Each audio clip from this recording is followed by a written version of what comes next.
सामग्री किस किस चीज़ की आपको सामग्री की ज़रूरत पड़ने वाली है। तो हम प्रो ट्रे पर तैयार कर रहे हैं तो कोकोपीट खाद की ज़रूरत पड़ेगी, जिसे नारियल खाद बोलते हैं। नारियल खाद की आवश्यकता पड़ेगी।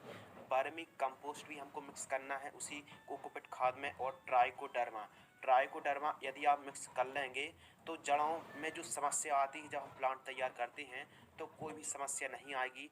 तो आप 1 एकड़ के लिए, यदि आप 1 एकड़ के लिए प्लांट तैयार कर रहे हैं तो मिश्रण के लिए आप ट्राइकोडर्मा को 1 किलोग्राम मिक्स कर लीजिए।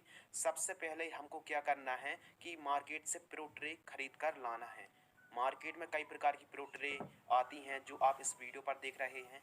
कुछ इस प्रकार की भी प्रो ट्रे आप मार्केट से खरीद के लाइए। और सबसे पहले आप क्या करें कि कोकोपीट खाद, वर्मी कंपोस्ट और जो ट्राइकोडर्मा का जो मिश्रण है ठीक तरीके से पहले मिक्स कर लीजिए।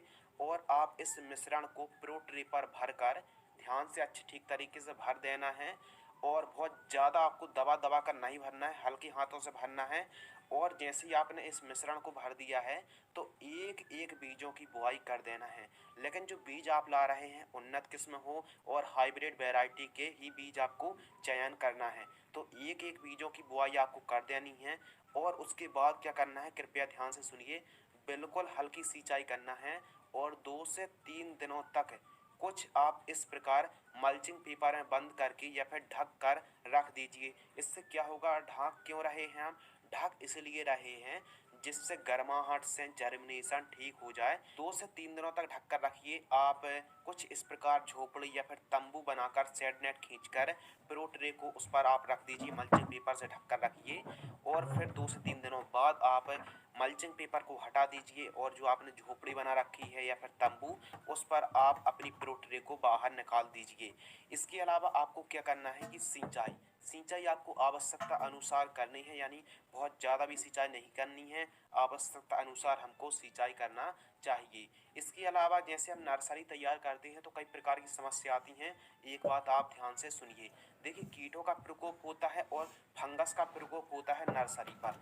तो फंगस और कीटों का प्रकोप होता है, जैसे फंगस का प्रकोप हो रहा है तो आप मैंकोजेब और मेटालेक्सल का जो कॉम्बिनेशन आता है, रेडोगल गोल्ड फंगिसाइड को 1 ग्राम 1 लीटर पानी स्प्रे कर सकते हैं। और यदि कीट आ रहे हैं तो आप 2 ml 1 लीटर पानी में प्रोफेनोफॉस 40% प्लस साइपरमेथ्रिन 4% EC का स्प्रे आप ले सकते हैं। जब भी कीटों का प्रकोप दिखाई दे रहा है तो आपको स्प्रे जरूर करना चाहिए, क्योंकि नर्सरी पर कई प्रकार की समस्याएं भी आती हैं, जैसे नर्सरी ग्रोथ नहीं हो रही है और पत्तों में पीलापन है और जो नए पत्ते निकल रहे हैं, न्यू ब्रांचेस निकल रही हैं, वह भी पीली हैं। तो उसके लिए आप टेबुकनोजोल और सल्फर युक्त जो फंगिसाइड आती है उसका स्प्रे कर सकते हैं। 1 लीटर पानी में 2 ग्राम की दर से स्प्रे कर सकते हैं।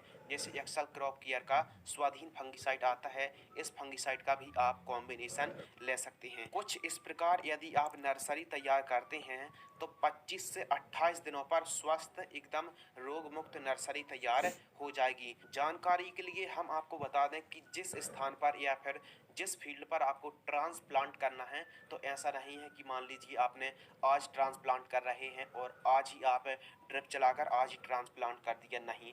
जिस दिन आपको ट्रांसप्लांट करना है पौधों की, तो आपको एक बात ध्यान रखना है कि 2 से 3 दिन पहले से आप सुबह शाम उस पर जरूर ड्रिप चला दीजिए।